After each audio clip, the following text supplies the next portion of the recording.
Hello guys, have a nice day.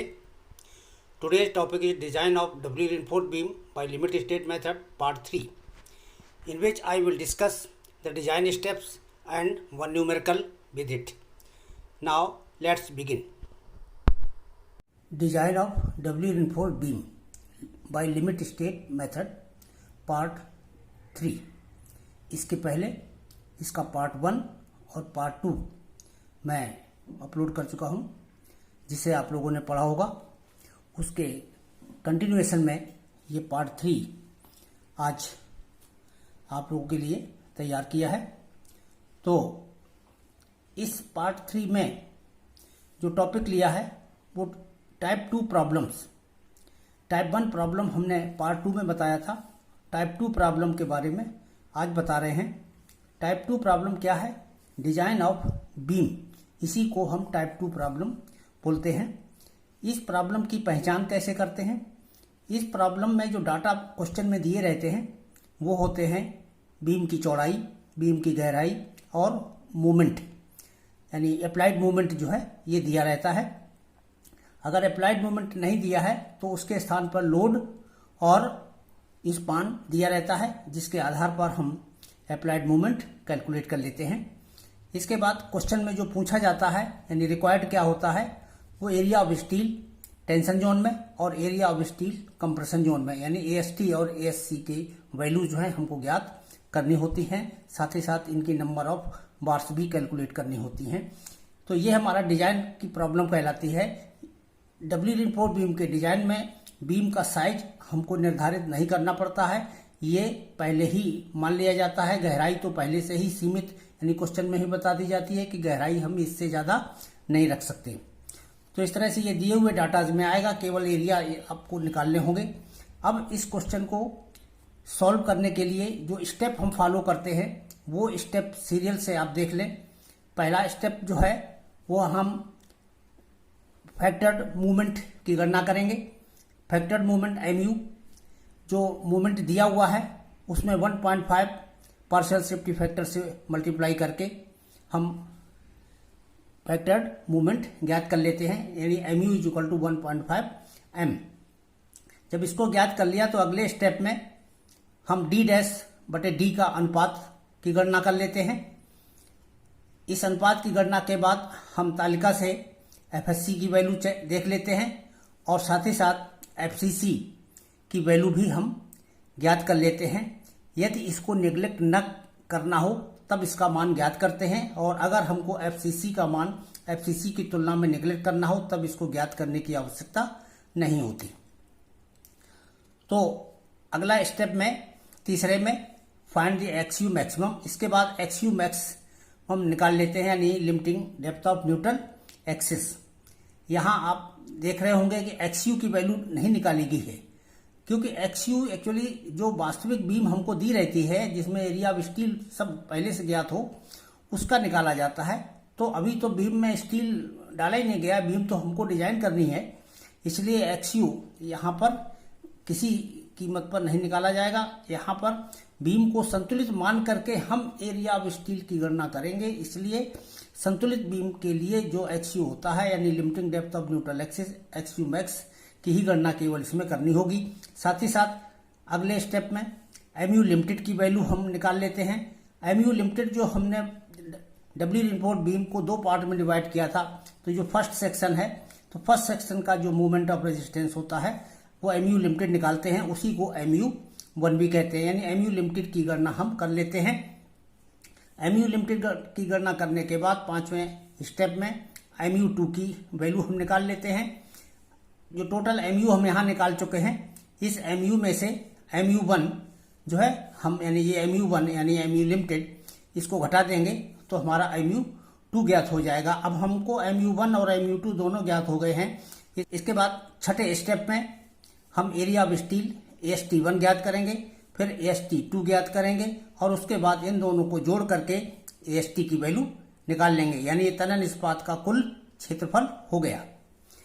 इसके बाद अगले स्टेप में कंप्रेशन स्टील की मात्रा ASC की वैल्यू हम निकालेंगे। इसका भी फार्मूला ड्राइव किया जा चुका है, उसी फार्मूले का प्रयोग करते हुए हम ASC की वैल्यू कैलकुलेट करेंगे और लास्ट में find the number of bars in tension and compression zone.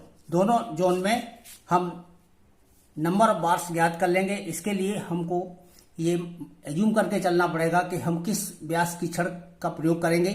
तो छड़ का डाया जो है आप स्वयं सिलेक्ट कर लें और उसी व्यास का छड़ का जो है एक छड़ का एरिया निकाल लें और इन एरिया में भाग लगाते हुए हम नंबर ऑफ बार्स की गणना कर लेते हैं। उसको अगले नेक्स्ट राउंड फिगर में जो है हम राउंड अप करके छड़ों की संख्या ज्ञात कर लेते हैं। तो ये हमारा स्टेप हुआ इसको टाइप 2 की प्रॉब्लम को हल करने का, यानी डिजाइन प्रॉब्लम को इस प्रकार से हल किया जाता है। अब इसका साथ ही साथ एक न्यूमेरिकल देख लेते हैं। तो न्यूमेरिकल जो है इसका है design a doubly reinforced beam of size 250 mm by 500 mm effective. यहाँ ब्रैकेट में इफेक्टिव लिखने का मतलब ये हुआ कि जो 500 mm दिया हुआ है ये हमारी इफेक्टिव डेप्थ है बीम की। Having 200 kilo newton metre bending movement, यानी ये हमारा अप्लाइड मूवमेंट दिया हुआ है, ये हमारा 200 किलो न्यूटन मिलीमीटर का है। Concrete and steel grade are M20 and FE 415 respectively, यानी ये कंक्रीट हमारी M20 ग्रेड की है और स्टील FE 415 ग्रेड की है। तो ये क्वेश्चन है। इसके बाद इसका सोल्यूशन स्टार्ट करते हैं।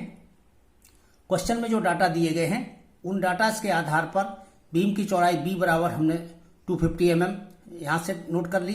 इफेक्टिव डेप्थ D बराबर 500 mm नोट कर लिया। जो मूवमेंट दिया हुआ है M उसकी वैल्यू 200 किलो न्यूटन मीटर ये हमने नोट कर ली।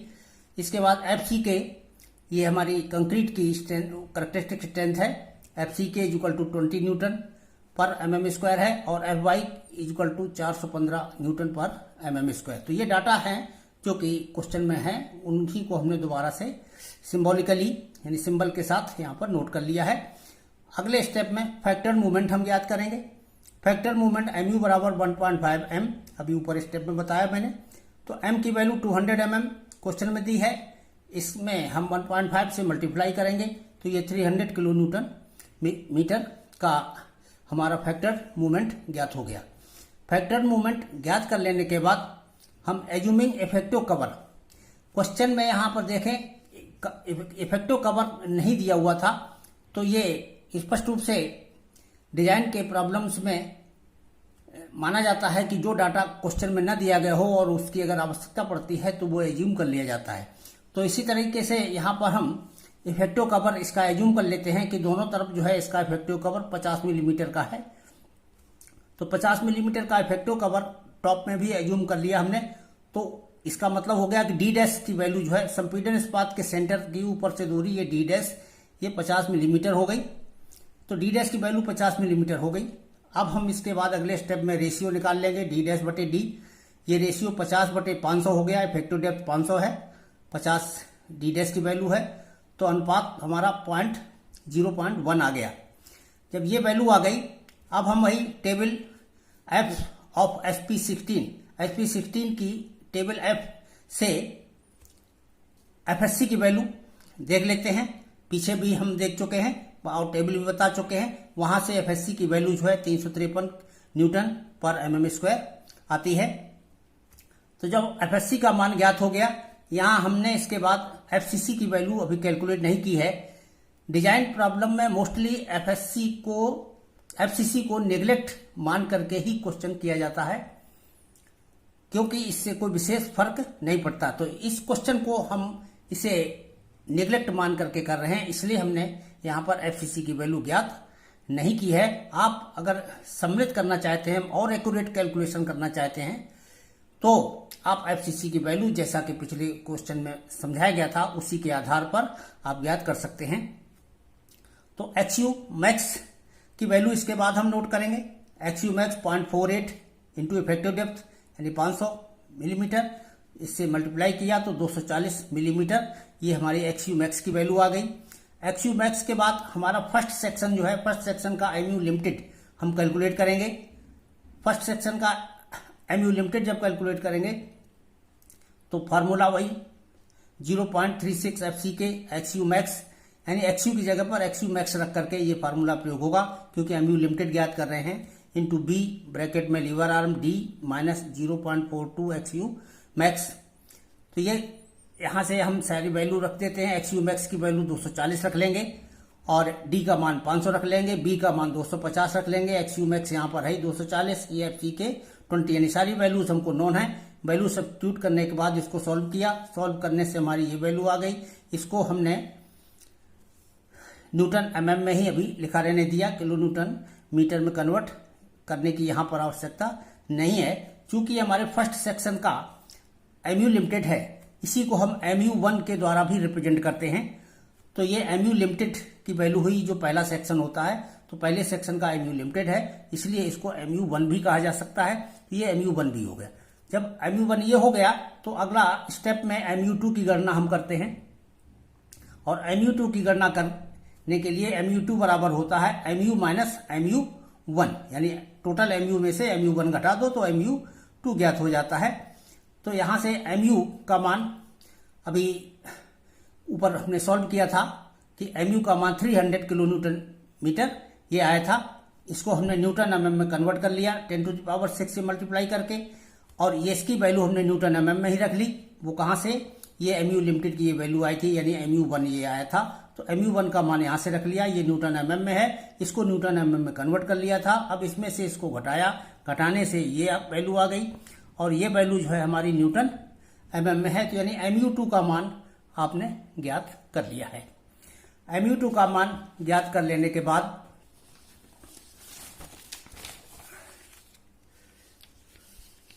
हम इसके बाद एरिया ऑफ टेंसाइल स्टील की गणना करेंगे।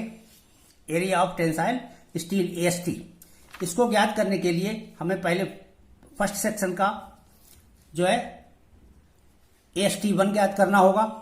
पहला जो सेक्शन है उसका AST1, तो AST1 बराबर MU1 बटे 0.87 FY और ब्रैकेट में D minus 0.42 into XU max. तो इस तरीके से ये फार्मूले पीछे समझाए जा चुके हैं। तो AST1 ज्ञात करने का जो फार्मूला है उसके द्वारा हम इसकी वैल्यू ज्ञात कर लेते हैं। इसमें हमने सारी MU1 निकाल चुके हैं, ये वैल्यू यहाँ सब्स्टिट्यूट कर दी है। FY का मान हमारा 415 है, ये D 500 है और XU मैक्स हमारा 240 है। सारी वैल्यू नॉन है। इसको सॉल्व करने से हमारा 1196.5 मिलीमीटर स्क्वायर यानी AST1 की वैल्यू ये प्राप्त हो गई। AST1 प्राप्त कर लेने के बाद फिर हम AST2 की गणना करते हैं। तो AST2 के लिए फार्मूला हमारा है MU2 बटे 0.87 FY और ब्रैकेट में D माइनस D डैश। इसमें भी सारी वैल्यूज नॉन है। ये 500 है, ये 50 है, ये 415 है और ये MU2 अभी हम कैलकुलेट कर चुके हैं, वही वैल्यू उतार लेंगे। तो ये सारी वैल्यू सब्स्टिट्यूट करने के बाद इसका मान 785 मिलीमीटर स्क्वायर आ गया। इसके बाद हम total area of steel tensile steel का निकाल लेंगे। AST1 और AST2 को ऐड कर देंगे, तो इनको जोड़ देने से ये हमारा AST ज्ञात हो जाएगा। हमने ये दोनों वैल्यू ये और ये इन दोनों को यहाँ पर प्लस में लिख करके समअप किया है। तो समअप करने के बाद ये हमारा 1981.5 मिलीमीटर स्क्वायर यानी कुल तनन इस्पात की मात्रा हमारी 1981.5 मिलीमीटर स्क्वायर हो गई। ये आवश्यक होगी तनन क्षेत्र में डालने के लिए। इसके बाद नंबर ऑफ बार्स हम इसका यहीं पर याद कर देते हैं। तो नंबर ऑफ 24 mm डाया बार हमने एज्यूम कर लिया कि हम 24 mm डाया बार डाल रहे हैं। तो number of 24 mm dia bars डालने के लिए टोटल एरिया ऑफ स्टील बटे एक छड़ का एरिया, तो एक छड़ का एरिया ये स्मॉल AT से रिप्रेजेंट किया है। तो टोटल एरिया ये यहाँ पर आ गया 1981.5 ऊपर, और एक छड़ का एरिया 24 mm डाया की छड़ का जो एरिया होता है क्रॉस सेक्शन वो 452 mm स्क्वायर होता है। ये हम तालिका से भी देख सकते हैं और अलग से भी कैलकुलेट कर सकते हैं। तो इस एरिया से जब भाग लगाएंगे तो नंबर ऑफ बार्स हमको जो प्राप्त हो गए वो 4.4 प्राप्त हो गए। इसको हमने राउंड अप किया तो ये 5 बार्स ही डाले जाएंगे, क्योंकि 4.4 छड़ें डालने का कोई औचित्य नहीं होता। छड़ें पार्ट में नहीं डाली जाती, पूरी संख्या में ही डाली जाती हैं। तो ये तो हमारा एरिया ऑफ स्टील हो गया टोटल टेंसाइल स्टील। अब इसके बाद अगले स्टेप में देखिए, रेफर IS 456/2000 IS कोड की तरफ हम रेफर कर रहे हैं या देख रहे हैं उसका एक पेज, कौन सा, एनेक्स जी पेज 96। तो IS कोड का आप पेज 96 खोलेंगे, उसमें एनेक्स जी दिया हुआ है। IS कोड में कंप्रेशन रेनफोर्समेंट के लिए जो फार्मूला दिया हुआ है वो इस प्रकार से है, MU माइनस MU लिमिटेड बराबर FSC इंटू ASC ब्रैकेट में D माइनस T डैश। इसी पेज पर आगे area of steel second section में AST2 का मान का ज्ञात करने के लिए जो फार्मूला दिया हुआ है वो AST2 बराबर ASC into FSC divided by 0.87 FY। उसमें फार्मूला इस तरह से दिया हुआ है, इस रूप में, area of compression steel can be found by the following relation, ये लिखा हुआ है। और इसके साथ ही साथ ये फार्मूला लिखा है, फार्मूले को जरा पढ़ के देखिए, MU माइनस MU लिमिटेड बराबर FSC इंटू ASC और ब्रैकेट में D माइनस T डैश। अब यहां पर आप जानते हैं कि MU में से जब MU लिमिटेड घटा देते हैं तो MU लिमिटेड का मतलब MU1 हो गया, तो MU में से MU1 घटाएंगे तो ये MU2 ज्ञात हो गया, तो इसकी जगह तो MU2 लिखा जा सकता है। तो इसका मतलब हो गया कि MU2 बराबर FSC into ASC into D minus T dash बन गया फार्मूला। अब यहीं से ASC का फार्मूला देखिए, लिखिए यहां पर, तो ASC बराबर क्या हो जाएगा, MU2 बटे ये दोनों संख्याएं नीचे आ जाएंगी, तो MU2 बटे FSC minus into D minus D dash, यानी ये फार्मूला हमको प्राप्त हो गया।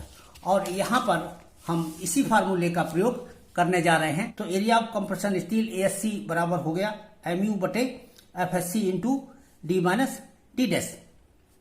इस फार्मूले में सारी वैल्यूज हम कैलकुलेट ऑलरेडी कर चुके हैं, ये MU ज्ञात कर चुके हैं, ASC, ये MU2 सॉरी, हाँ ये MU2 बटे FSC 353 निकाल चुके हैं, D 500 और ये 50, सारी वैल्यू रखने के बाद ASC की वैल्यू 803 मिलीमीटर स्क्वायर आ गई। तो ये एरिया आ गया हमारा कंप्रेशन स्टील का। इसके बाद इसकी भी छड़ों की संख्या हमने ज्ञात कर ली, number of 24 mm dia bars. कैसे, टोटल एरिया 803, इसमें एक छड़ का क्षेत्रफल यानी 24 मिलीमीटर व्यास की छड़ का एरिया 452 मिलीमीटर स्क्वायर है, तो इससे भाग लगा दिया तो ये 1.77 आ गया।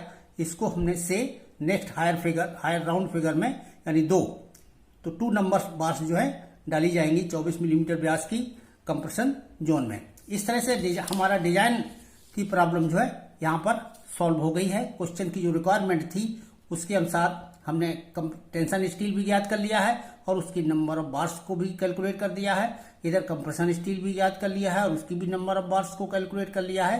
तो क्वेश्चन तो हमारा यहाँ पर कंप्लीट हो जाता है। फिर भी इसके बारे में हम कुछ और चीज आप लोगों को साथ ही बताना चाह रहे हैं। जैसे यहाँ देखिए, हम ये हमारा सेकंड सेक्शन था। डिजाइन करते समय या एनालिसिस के टाइम पर हमने डबली रिइंफोर्स्ड बीम को 2 पार्ट में डिवाइड किया था, फर्स्ट सेक्शन और सेकंड सेक्शन। सेकंड सेक्शन में केवल हमने कंप्रेशन स्टील रखा था और उसको बैलेंस करने के लिए AST2 एरिया जो है टेंशन स्टील में डाला था। तो टेंशन में AST2 स्टील है और कंप्रेशन में ASC स्टील है, बाकी कंक्रीट इसमें सम्मिलित नहीं है। तो इसमें एक चीज देखें कि कंप्रेशन स्टील के ऊपर कुल कितना बल आ रहा है।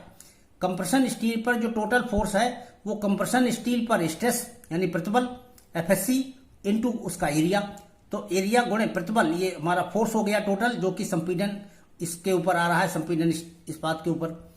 इधर तनन इस्पात के ऊपर जो जितना बल आ रहा है वो तनन इस्पात का क्षेत्रफल AST2 गुणे इसमें प्रतिबल, इसका प्रतिबल कितना है 0.87 FY, 0.87 FY ये इसका प्रतिबल होता है यानी स्ट्रेस है, और ये इसका एरिया है, दोनों से मल्टीप्लाई करते हैं, ये इसमें फोर्स आ गया। तो ये हमारा तनन इस्पात में बल है और ये संपीड़न इस्पात में बल है।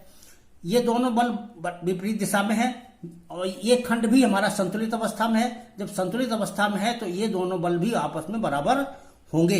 इसलिए इस तथ्य को आप अलग से याद रखें कि ये इसमें जो लगने वाला कुल बल वो ये है और इसमें लगने वाला कुल बल ये आपस में भी बराबर होते हैं। और जब हमको मूवमेंट निकालना होता है तब हम क्या करते हैं कि यहां से इस बल का आप मूवमेंट ले लें, यानी ये बल गुणे बीच की दूरी D माइनस D डैश, तो ये भी हमारा मूवमेंट हो गया। जब हम इसकी वैल्यू निकालना होता है AST2 तब हम इधर से बल मूवमेंट ले लेते हैं, ये बल गुणे ये बीच की दूरी। तो हम इन दोनों सूत्रों का प्रयोग करते हैं MU2 के केस में, और जो ये मूवमेंट किसके बराबर होता है, ये MU2 के बराबर होता है। तो यहां पर देखें, यहां पर कि जब हम इन दोनों को बराबर अगर करते हैं तो बराबर करने से क्या आया, ये वाला बल 0.87 Fy इंटू ST2 बराबर FSC इंटू ASC। जब ये फार्मूला प्राप्त हो गया तो यहां से AST2 की वैल्यू जरा नोट कर लें। AST2 बराबर ये FSC इंटू ASC, ये इधर से आ गया पूरा, और ये दोनों पद नीचे आ गए। तो FSC इंटू ASC बटे 0.87 Fy, ये AST2 की वैल्यू यहां से भी ज्ञात की जा सकती है। ये एक अल्टरनेट फार्मूला प्राप्त हो गया AST2 का। तो AST2 के लिए जो ये फार्मूला है, कोड में उन्होंने AST2 ज्ञात करने के लिए इसी फार्मूले का उल्लेख किया है, जबकि यहां पर हमने AST2 बराबर mu2 बटे 0.87 Fy into D minus D dash के द्वारा AST2 ज्ञात किया है। हालांकि ये दोनों ही बराबर हैं, ये फार्मूला कोड के द्वारा दिया हुआ। और हम जब mu2 ज्ञात करेंगे, mu2 यहां से देख लें, mu2 बराबर FSC ASC, तो FSC ASC बराबर इस फार्मूले से निकाल लो mu2 बटे डी माइनस डी डैश। तो इसकी जगह mu2 बटे डी माइनस डी डैश लिख लेंगे तो वही फार्मूला बन जाएगा। कहने का मतलब ये है वही फार्मूले, इनके केवल रूप बदले हुए हैं। तो कोड ने यद्यपि इसका उल्लेख किया है, लेकिन ये फार्मूला और ये फार्मूला अलग अलग नहीं है, दोनों एक ही फार्मूले हैं, इसलिए हम किसी के भी द्वारा इसको सॉल्व कर सकते हैं। तो इस टॉपिक पर इतना पर्याप्त है।